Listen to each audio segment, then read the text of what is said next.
Donc, on va commencer par... Okay. Donc, on va voir comment gérer la lumière sur Photoshop.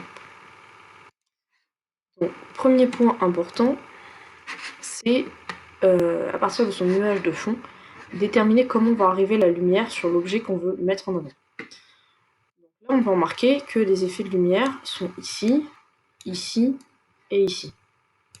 Pas tant sur le côté gauche, mais vraiment sur le côté droit. Donc on a déduit que la lumière, elle arrive comme ça, tout simplement. Donc la lumière va arriver comme ça sur notre objet. Cette zone-là va forcément être éclairée. Pour faire un calque dit de lumière, on clique d'abord sur l'élément, donc ici on va cliquer sur le calque attribué à Bob, et on va choisir un calque d'exposition. Ce calque d'exposition, on va le paramétrer une première fois, un peu à l'arrache, pour nous permettre de voir vraiment ce qu'on fait. Donc quand on va dans le positif, ça nous fait de la lumière, quand on va dans le négatif, ça nous fait de l'ombre. Donc nous, on veut de la lumière, on va dans le positif. Ensuite, on va ici pour paramétrer le masque d'écrêtage. Donc on va dans masque et on fait inverser. Maintenant, on va venir dessiner sur ce masque notre ombre. Paramètre important, c'est évidemment de paramétrer le pinceau. On choisit une dureté à 20%, à 0% vraiment quand le pinceau est tout petit. Alors nous, on va juste agrandir le pinceau pour que ça fitte bien comme il faut, et n'est pas un truc trop moche. C'est parti, et donc on va venir peindre la partie qu'on veut mettre en lumière. Donc on rappelle cette partie-là. Une fois que ça c'est fait, c'est très moche, on va venir créer un masque d'écrêtage, donc pour que ce calque de lumière ne s'applique que sur notre objet. Hop, on va le renommer, parce qu'un calque renommé, c'est toujours mieux. Et voilà, donc là on a notre lumière.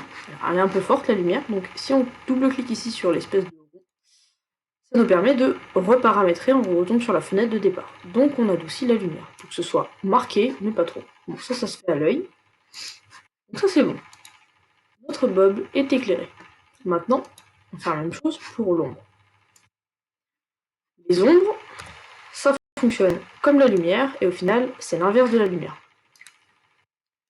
Donc, on remarque qu'ici, on avait nos ombres, et que là, enfin, qu'on avait la lumière, et donc en parallèle, on a nos ombres.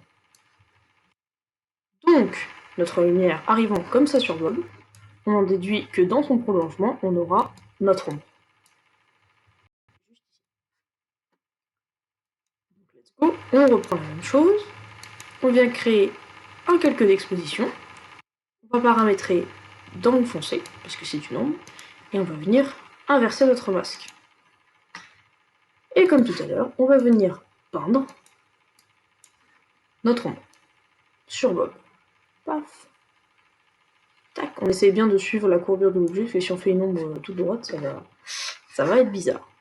Et donc là, c'est pareil, on vient renommer son calque. Et on vient reparamétrer notre ombre pour qu'elle soit cohérente avec les autres ombres. Donc on va adoucir un peu, c'est pareil. Je conseille vraiment de forcer le trait au départ pour venir dessiner, parce que quand on fait directement comme ça, on voit pas très bien, on a un peu de mal à visualiser ce qu'on fait. On a fait notre ombre. Parfait. Et là, notre Bob, on a l'impression juste qu'il est en lévitation et qu'il ne fait pas partie du plan. Tout simplement parce que son ombre, à lui, n'est pas projetée sur le sol. On va voir ce qu'on appelle la projection. Donc, comme on a vu, l'ombre, la lumière vient taper. La lumière vient taper comme ça sur Bob. L'autre ombre vient donc ici. Donc on a donc bien une ombre projetée qui viendra ici, puisqu'il projette l'ombre de Bob sur le sol. Ça fait à peu près la même hauteur que Bob. Ça dépend de l'inclinaison du soleil. Là, le soleil est relativement haut, il devrait être par là. Donc on a une ombre dans la continuité. Cette fois-ci, comme notre ombre se projette sur le sol, on va venir sélectionner notre calque de sol, donc de fond.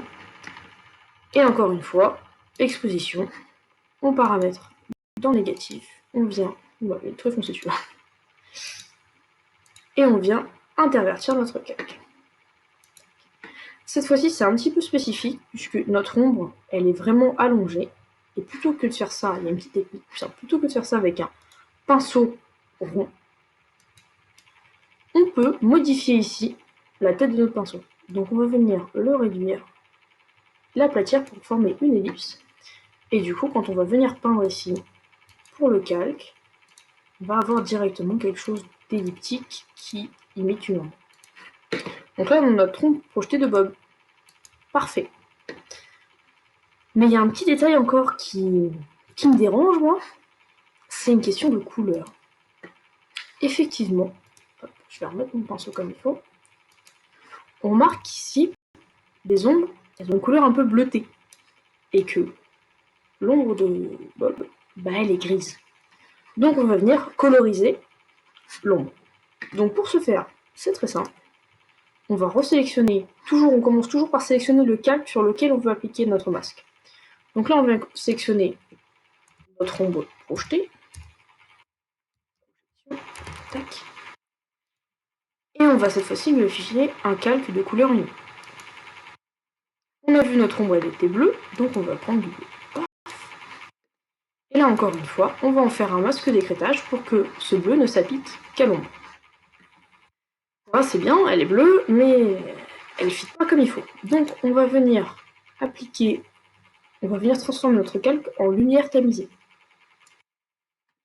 Et tout simplement, on reclique ici une deuxième fois, on double-clique et on va venir ajuster la couleur pour avoir quelque chose de cohérent. Tac. C'est un peu plus foncé, voilà. Là, on est pas mal. Et donc, on a notre ombre de couleur. Voilà. Donc, on remarque bien que là, nos deux ombres ont une couleur à peu près cohérente et qu'avant, bah, c'était quand même gris. Ça, on peut s'en servir sur les lumières comme sur les ombres. Et c'est très pratique. Donc voilà, on a fait le tour. Je pense qu'on va terminer.